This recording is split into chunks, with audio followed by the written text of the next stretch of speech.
আমাদের বাংলাদেশে বর্তমানে কি রাজনীতি চলা উচিত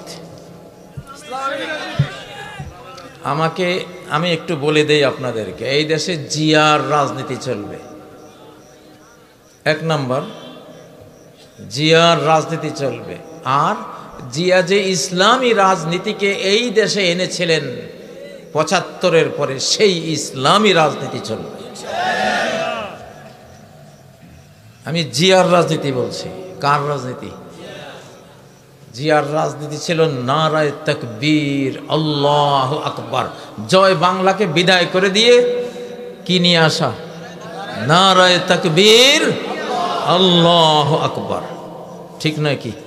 আমরা সাক্ষী, আমরা ৭ই নভেম্বর প্রত্যক্ষ করেছি। জিয়াই ৭৫-এর পরে ৭১ থেকে ৭৫ আল্লাহু আকবার ধ্বনি বন্ধ ছিল, জয় বাংলা ছিল। জিয়াউর রহমান একজন মুসলিম ছিলেন। তিনি এই দেশে আল্লাহু আকবার ধ্বনি তোলার জন্য ইসলামিক রাজনীতিকদেরকে, ওলামাদেরকে বলে দিয়েছেন, আপনারা এখন থেকে এই স্লোগান দেবেন। ৭ই নভেম্বর ট্যাঙ্কের উপরে, ঢাকায় ট্যাঙ্কের উপরে জনগণ, সৈনিকরা মিলে নারায়ে তাকবীর, আল্লাহু আকবার দিয়ে ঢাকার আকাশ বাতাস সেদিন প্রকম্পিত করেছিল। মুরব্বীরা যারা আছেন তারা সাক্ষী। তাহলে এই দেশে জিয়ার রাজনীতি চলবে। কোন রাজনীতি? তিনি যে ইসলামী রাজনীতিকে প্রমোট করেছিলেন, বৈধতা দিয়েছিলেন, অনুমোদন দিয়েছিলেন। জিয়ার রাজনীতি হলো এই দেশের উন্নয়নের রাজনীতি, এদেশের মানুষের পেট ভরাবার রাজনীতি এবং এই দেশের স্বাধীনতার রাজনীতি। উই রিভোল্ট বলে তিনি হানাদারদের বিরুদ্ধে বিদ্রোহ করেছিলেন। ঠিক নাকি? আমরা জিয়াকে সেই জন্য শুকরিয়া জানাই। আল্লাহ শুকরিয়ার পর তার দলের উচিত জিয়ার রাজনীতি করা। ঠিক নয় কি? আর যেটা চলবে এই দেশে ইসলামী রাজনীতি, জিয়ার দলেরও উচিত এই ৩টা পিলার রক্ষা করা। বাংলাভাষী, বাংলা ভাষা প্রেমিক, বাংলাদেশ প্রেমিক। অন্য দেশ না ভাই, পার্শ্ববর্তী দেশে তো না, প্রশ্নই আসে না। আমি পার্শ্ববর্তী দেশের বিরুদ্ধে আমি দুশ্মনী করি আল্লাহর কারণে, কারণ তারা আল্লাহর সবচেয়ে বড় শত্রু এই যুগে। তাদের মতো এত মূর্তি আল্লাহর ইবাদতের জায়গায় কোনো জাতি তৈরি করেনি। আমরা আল্লাহর কারণে, আমি ব্যক্তিগতভাবে আল্লাহর কারণে ওদের সাথে দুশ্মনী পোষণ করি, কারণ তারা আমার আল্লাহর দুশ্মন, তারা আমার বন্ধুর দুশ্মন। এই জন্য আমি অটোমেটিকলি তাদের দুশ্মন, চিরকাল এই অবস্থায় থাকব। হ্যাঁ, যদি তারা বলে না ঠিক আছে, আমরাও আল্লাহকে আল্লাহর হক দিতে রাজি, আমরাও আল্লাহকে সাজদা দিতে রাজি, সেদিন থেকে আমারও তাদের সাথে দুশ্মনী খতম হয়ে যাবে ইনশাআল্লাহ। ও ভাইয়েরা, আমরা ইউনাইটেড বাংলাদেশ চাই। কি চাই? ইউনাইটেড বাংলাদেশ চাই। অনেকেই আমাদের মধ্যে যেইভাবে রাজনীতি করা শুরু করেছেন, তারা বুঝতেছেন না যে এর পরিণতি কি হবে। বাংলাদেশের অখণ্ডতা ধ্বংস হয়ে যাবে।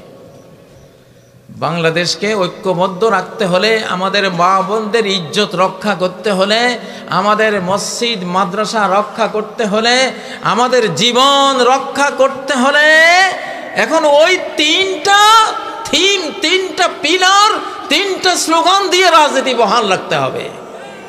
ঠিক না বে ঠিক? প্রিয় ভাইয়েরা, আমি আপনাদের কাছে আজকের এই মাহফিলে আবার বলছি, আমার রাষ্ট্রশক্তি দিয়ে আমাদেরকে জুলুম করার পায়তারা করা হচ্ছে। ওই রেজিম যেমন মামলা দিয়েছিল, নতুন করে কিন্তু আবার সেই ষড়যন্ত্র হচ্ছে, সুযোগ পাচ্ছে না এখনো। এই জন্য স্লোগান দিলাম, আমাদের অতীত নির্যাতনের কারণে তোমাদের মাথা এই দেশ থেকে বহিষ্কৃত হয়েছে। আবার যদি রাষ্ট্রশক্তি দিয়ে জুলুম শুরু করো, এবার তোমাদের বডি বাংলাদেশ থেকে নিক্ষিপ্ত হবে দিক দিগন্তে, ঠিক নয় কি? কেউ থাকতে পারবে না ইনশাআল্লাহ। কোন রয়ের দালাল, অবশিষ্ট কোন ফ্যাসিবাদী, অবশিষ্ট কোন বাংলাদেশ বিদ্বেষী এবং ভারত প্রেমিক এই বাংলাদেশে আমরা আমাদের আল্লাহ থাকতে দেবেন না, আমরা জানি ইনশাআল্লাহ। সেই বলেই কথাটা বললাম। আজকে স্লোগানটা লিখে রাখবেন। কি স্লোগানটা দিয়েছিলাম? অবশিষ্ট রয়ের দালাল দৌড়ে পালা, পেশাব সামাল। ওই খেপেছে বাংলা মায়ের দামাল ছেলে, ক্রুদ্ধ টালমাটাল উত্তাল উন্মাতাল। কি? ওই খেপেছে বাংলা মায়ের দামাল ছেলে। কি তারপরে কি? ক্রুদ্ধ টালমাটাল উত্তাল উন্মাতাল। আমরা এখন যুদ্ধের মোড়ে পাগল হয়ে যাব। পাগল মানে ওই ম্যাড হাউজের পাগল না, বুদ্ধিমান পাগল। কি পাগল? বুদ্ধিমান পাগল হব, জীবনটা হাতে নিয়ে নেব ইনশাআল্লাহ। আমাদেরকে নিয়ে নতুন করে কোনো ষড়যন্ত্র করিস না, যদি বাংলার জমিনে কেউ থাকতে চাস। ঠিক না বে ঠিক? প্রিয় ভাইয়েরা, আপনাদের কাছে কি বলবো? আপনারা সারাদিন আজকে ওয়াজ শুনেছেন,